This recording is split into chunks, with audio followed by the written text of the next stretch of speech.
Unfortunately for me, today I went down the skill capped rabbit hole, platform I was, I guess, kind of familiar with in the past. I knew that they were like a YouTube channel that put out informative content trying to help people learn and get better at the game, but I wasn't all too familiar with their game. I came across a YouTube short that I found absolutely insane. And then, like I said, went down a rabbit hole and found some other content of theirs, and it's real bad. It's bad. I mean, we'll go over some examples here. But this site is just such a scam.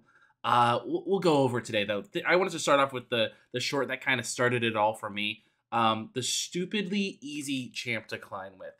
Let's go over this short real quick, shall we? Because I don't want to just throw out insults and say something's a scam without backing it up. So let's provide some receipts, shall we? Nasteey support is the dumbest, easiest, and most broken way to climb as support.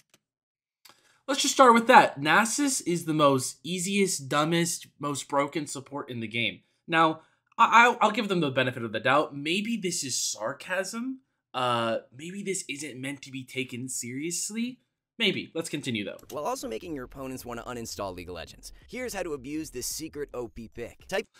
This is how to abuse this secret OP pick. Okay, so wait. Now they're trying to teach us how to use the super omega busted Nasus support because of how broken it is, right? Now they've said that a couple times now. So, oh wait, are they being serious? I thought this was sarcasm. No way this website or YouTube channel or whatever it may be that is, supposed to be informative and help people get better at the game is actually promoting Nasus support, right? That's 2 times they've said it's really broken. Let's continue. Maybe they're kidding. Pick a team you're not trolling. Don't waste a single point in Q. Trust us, your W and E are overpowered and you want to stack points in them ASAP. Never use your Q, ever. In lane, max E and tilt your opponents with mindless poke that you literally can't miss. Next, So you're maxing E for poke. Why not just play a poke support? But that's okay. level W. Not only does this ability slow, but it steals up to half of your opponent's attack speed. Yes, this is also really good quality gameplay that they're showing as the level 7 Nasus support who somehow has a full frozen heart already. You want to be invading the enemy jungle and just kind of taunting them because as a support you do have a lot of gold income. I'm being sarcastic here, of course, to be able to invade the enemy jungle. This obviously looks like a custom game that they probably just had people do certain things to feed the Nasus support and have him invade the jungle and make Tryndamere look stupid and stuff like that, which is why this looks as like super broken when it really isn't, but I could be wrong. More broken by rushing Frozen Heart as your first item, making them attack even slower. Every attack speed champion will hate you. Now ADCs are totally useless versus you. You may think you're useless versus everyone. This is also a bit weird because they're saying you're playing it for poke, so you're maxing E, but you're not actually building any damage. You're actually going full tank, so not a whole lot of cohesion there. Else, right? Wrong. Your E is also broken and reduces everyone's armor by almost 50% in late game. That's a free last whisper to your entire team. Seems fair. Here's a quick build to get you started. Make sure to pick this whenever you're versus enemy champions that rely on attack speed and enjoy your free LP. Everyone will underestimate you as nobody knows how Nasus really works outside of him being tanky.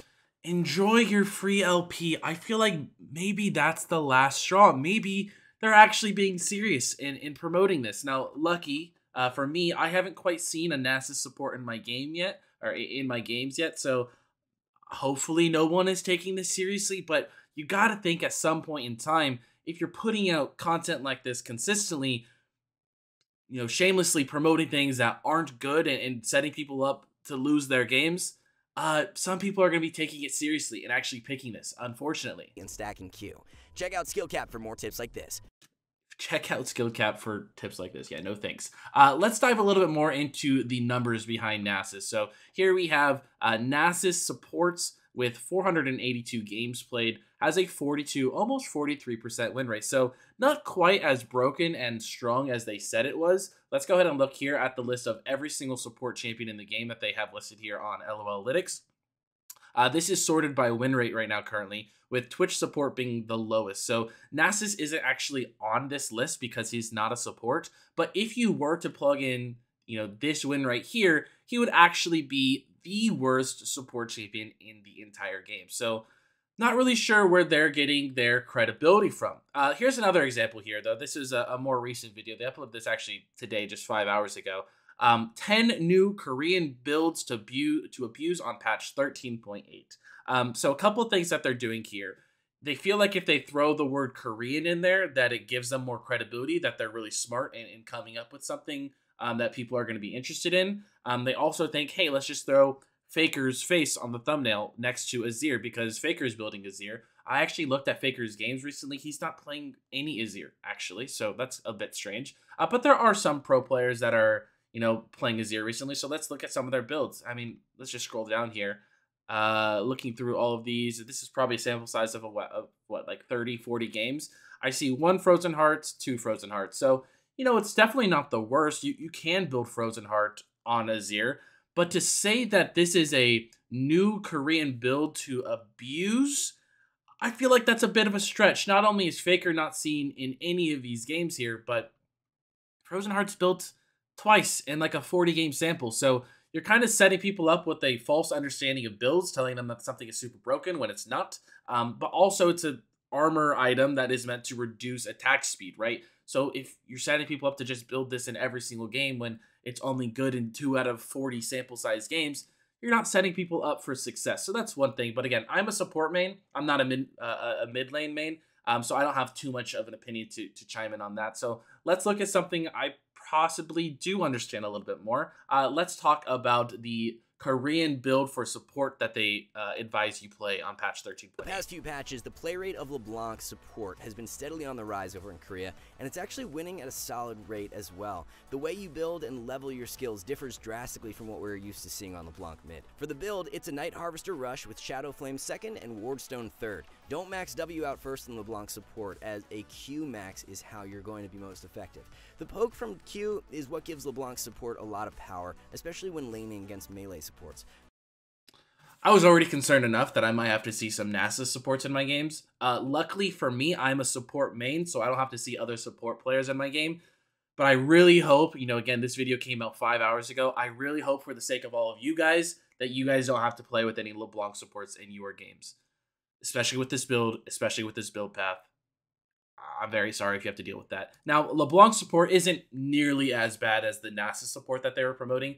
The really high pick rate that they were talking about, a solid 0.66% pick rate, pretty insane. You know what? They did say Korea, so let's check that. 1.15% pick rate and a 50% win rate. So a little bit higher pick rate in Korea. I'll give them that. But to say that has a solid win rate and a high pick rate, I just can't get behind that. It's a 50% win rate champion with such a low sample size. It doesn't sit right with me. And on top of that, like I said, I didn't know much about skilled cap before. I thought they were like, a lot of other YouTube channels out there, like myself even, who just puts out content for people to learn from. That's actually the whole reason I started my YouTube channel, is because way back when I was climbing League of Legends for the first time and I made it to Challenger for the first time, I did so all on my own, and I didn't really have any YouTube channel that I can go to for help, or a lot of websites that I could use for help. And so my goal was to create content that could help other people learn for free so that they didn't have to struggle as much as I did in my climb. Now, to put that behind a paywall, I mean, I guess everybody's got to make money somehow, but that's just crazy to me that they're charging $19 a month for like false advertisement and basically bad champion recommendations, bad builds, clickbait, lies. It doesn't sit right with me. So yeah, I'm a little triggered. I'll admit that. Maybe this whole video was just me ranting while triggered, but yeah, something just doesn't sit right with me. I went down this rabbit hole today. It all started with one short, and I unfortunately ended up on their YouTube channel and then ended up on their website. So just not a big fan of Skilled Capped. I think there's a lot of other outlets out there that I would recommend, myself included, but outside of me, there's so many other content creators out there for YouTube and Twitch and stuff like that that'll give you free content that actually, has some credibility behind it. So don't use Skilled Capped. Find some other outlets. Learn from them. That's it for me today. Thank you guys for listening to me rant, I guess. Thanks for watching. See you guys next time. Peace.